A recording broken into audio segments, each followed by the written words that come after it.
Phil Rosenthal is here on the Rich Eisen Show. We just saw a clip. Our radio audience just returned season 8 of Somebody Feed Phil, available now, streaming exclusively on Netflix. And for those who are watching on Roku, that means you could see it right here using the Roku portal. When did you first come up with this idea, Somebody Feed Phil? During Raymond.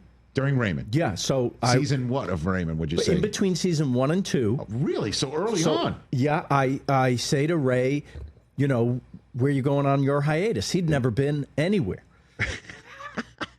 He said, I go to the Jersey Shore. I said, well, that's great, but have you ever been to Europe? Because when I went to Europe, it changed my life when I was 23. Sure. He said, nah. I said, why not? He goes, I'm not really interested in different.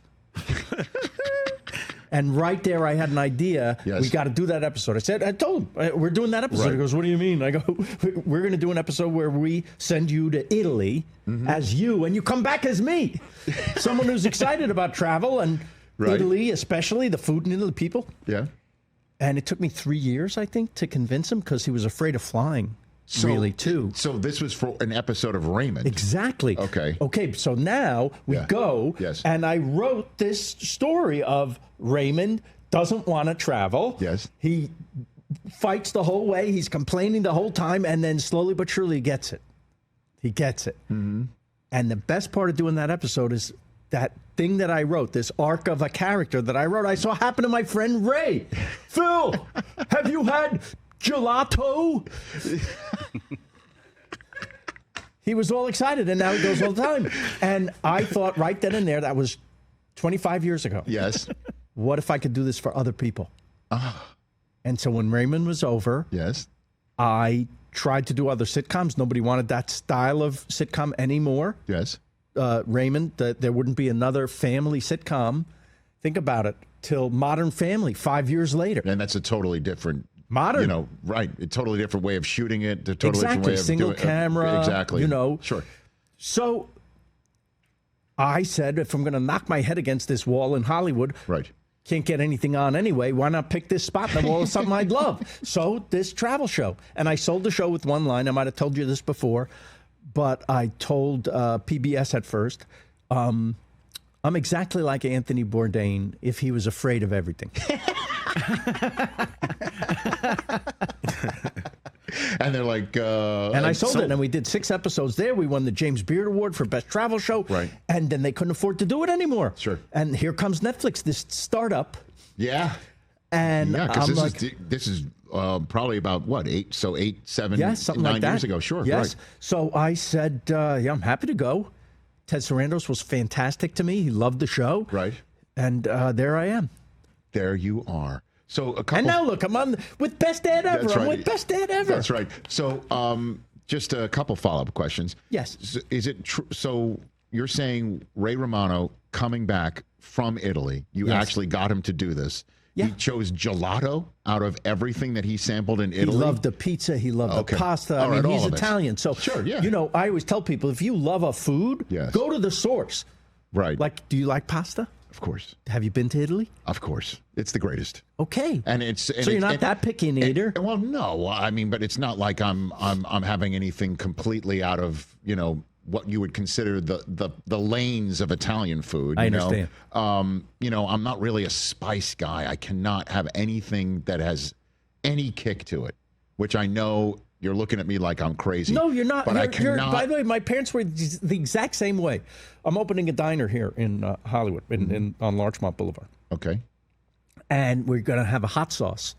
And it's the name of the diner is named after my parents. It's called Max and Helen's.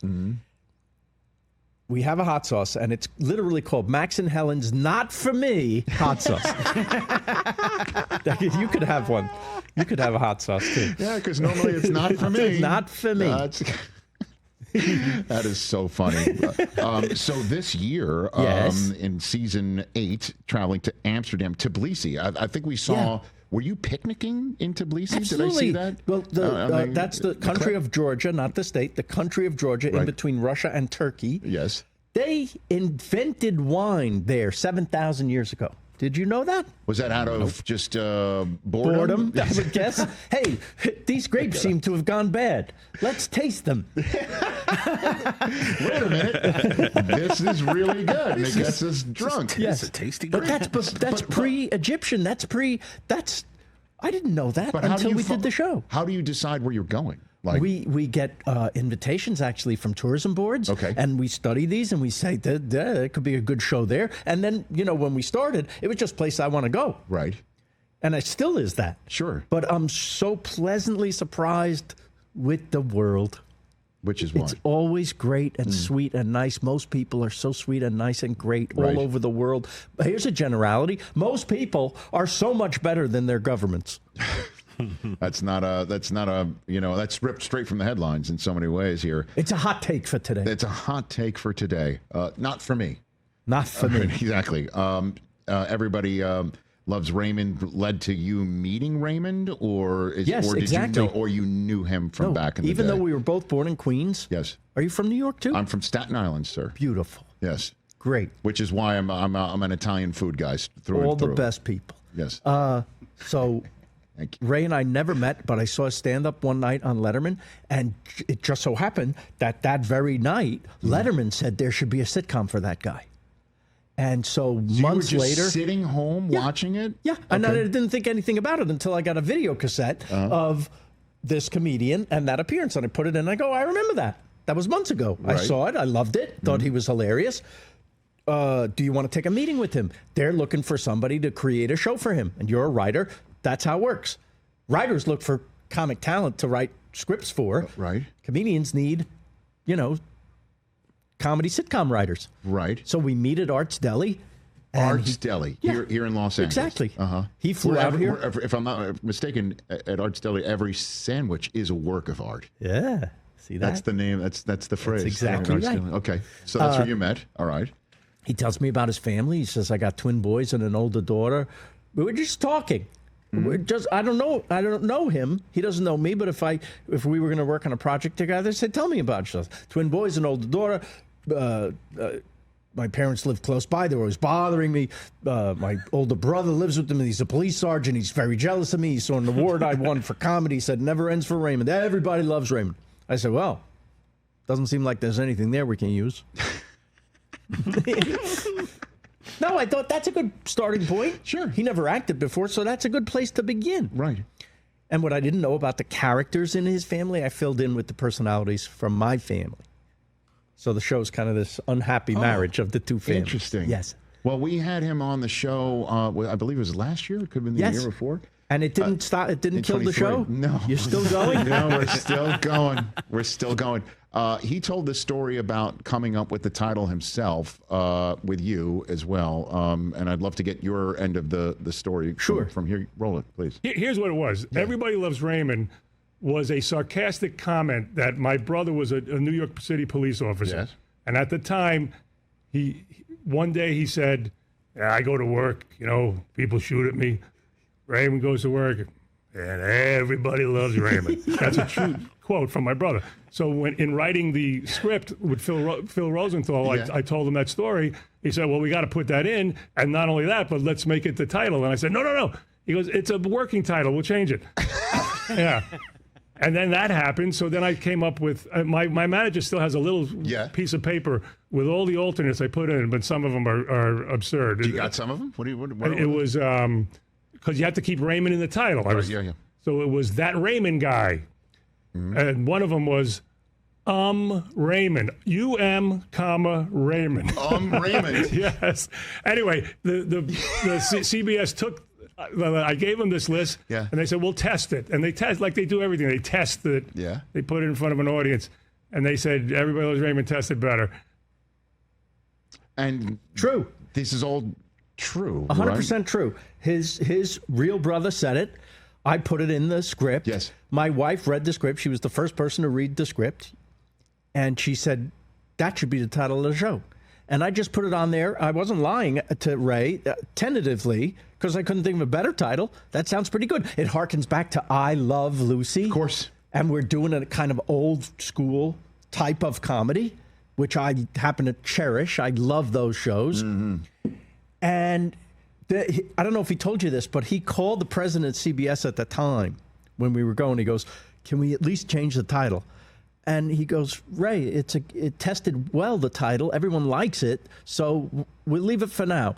And he goes, "But I don't want to be the guy. I could see the critics already. Not everybody loves that, right?" And so the head of CBS goes, "I tell you what, you become a top 10 show. You can call the show whatever you want."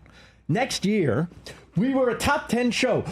Ray couldn't wait to call the president of CBS and say, "Okay, can we change the title?" And the guy goes, "Can't change it now. It's a top 10 show." He said that, so he did actually tell that story. So Yes. that happened. Absolutely true. He didn't want any part of everybody. He would Loves change Raymond. it now. He can't take the pressure. That horse is out of the barn. Yes, Raymond, get used to it. Everyone loves you. I know. Everyone I love does. him. Whenever I see him, I say, "Raymond, thanks for the good life." Right? Right? Because Letterman was the producer, And I right? thank Worldwide him too. Pants. Worldwide Pants. When you see this photograph on the screen, what do you think of? When I you see think that it's picture? so sweet. I could cry looking at it. You know, it's nice to win awards, but Look the at you award guys. is just a souvenir of a great night that you got to have with your friends. You got a good Peter Boyle story when you Sure I do. how you casted him or what happened? Oh yeah. So also President of CBS, it was his idea. How about Peter Boyle for the father? I'm like, Peter Boyle's available to be a sitcom dad? Yeah. To me, he's a major movie star. Joe, Young Frankenstein, Of course. right? Yeah. Friends of Eddie Coyle. Taxi Driver. He was in Taxi Driver. Incredible. Yeah. He wants to do a sitcom? He said, "I think so. You should meet him." So I meet him, and he couldn't find us on the lot. It was a very hot day at Universal Studios, and he got wrong directions, and he had, for some reason, he had his wife and kids with him. I guess he was taking them to Universal, and he was going to stop off see this guy, Yeah. this kid. Sure. He comes in, he's really mad because he couldn't find the place. So it's not just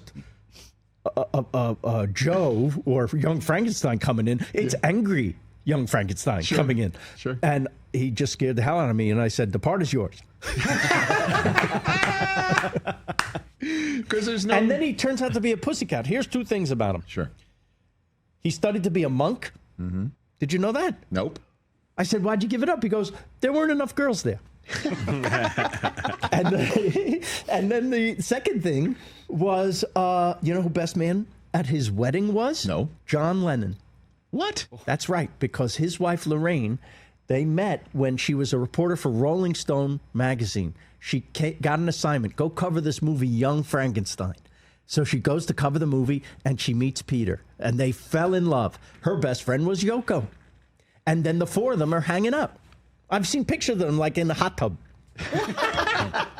So John Lennon, Yes, was best Peter man. Boyle's Yeah. best man. There were maybe 5 people at the wedding, but that's isn't that My cool? God. And Did he was a very liberal-minded guy, not what he portrayed. Mm-hmm. And a pussycat, sweet, great. Did he sing "Putting on the Ritz" at his wedding? I don't know. No, but we did an episode. We did a Halloween episode. And we dressed him up as Frankenstein monster, and I thought that the real reason to do this Yes. is that Marie Doris Roberts. Yes. We dress her as Bride of Frankenstein.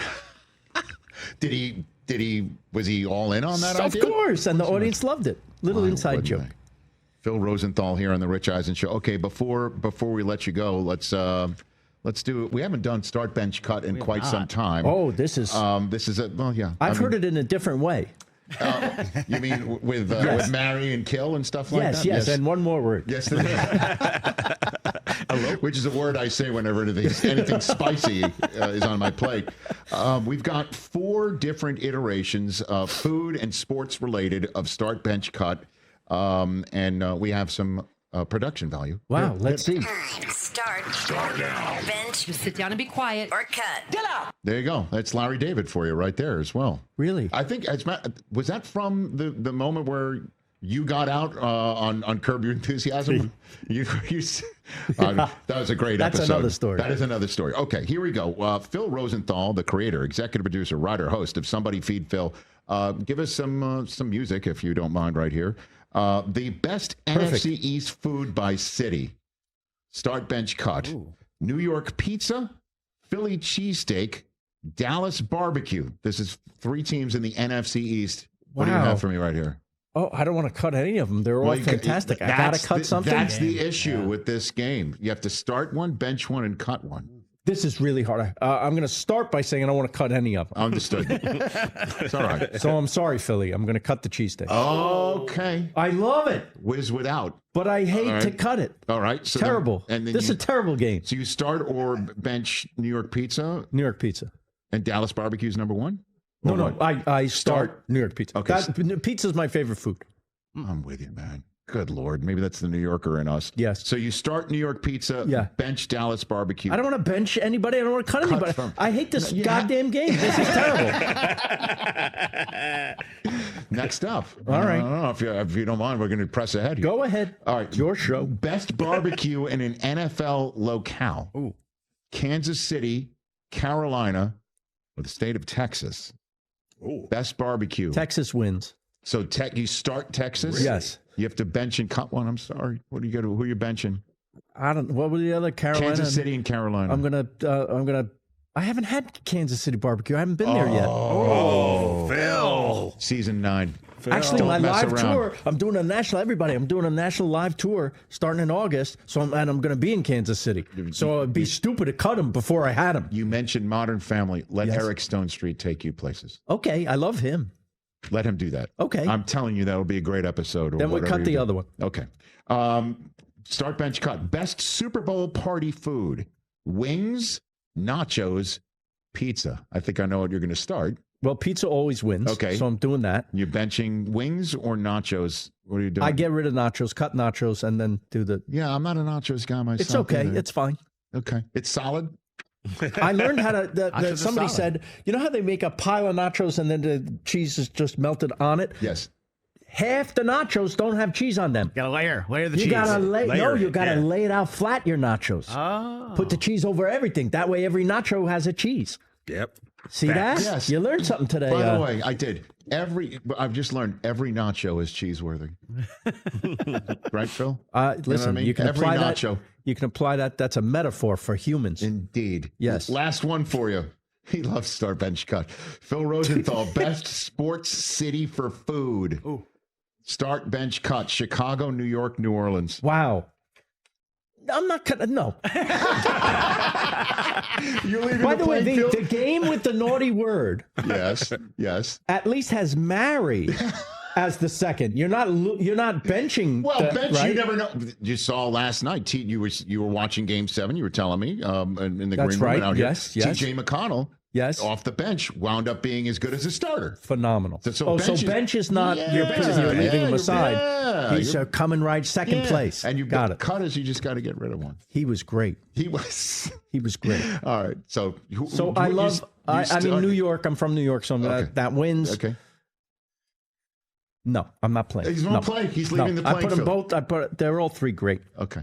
Ladies and And gentlemen. LA, you didn't even have LA. Well, I didn't have LA, no. Because LA, I mean. This is the best food city in America, people. You would say this. Absolutely. Yeah, the diversity that we have. Yes. We have more people from different countries, right, in Yes. this city than anywhere in the United States, maybe in the world. Correct. And so they bring their cultures and cuisines with them. Mm-hmm. Phenomenal. See, he's teaching. Now you're teaching us something right here. And that Phil Rosenthal will never play start, bench, cut again. I'll I never understand. play sports either. Well, it's a good thing you're a foodie. Naked Lunch podcast as Yes. well, currently airing new episodes right now. You and your longtime Wild. friend David Wild of Yeah. Rolling Stone Great. as well. Great. New episodes are out right here. Can we get you on there? Anytime. You'd be good on the show. Please have me. I would love to do any home and home. Going to with have a you. spicy lunch for you. F. Do it. F. My kids want me on that Hot One show in the worst way, and I'd need to be hospitalized. I really would. By the way, that looks dangerous. But then when you see someone like you see people crying and in pain, Right. and then you Yes. see Ariana Grande come in and just like, I know, everything. just like to have a toothpick. Unbelievable. I know, I'm with you.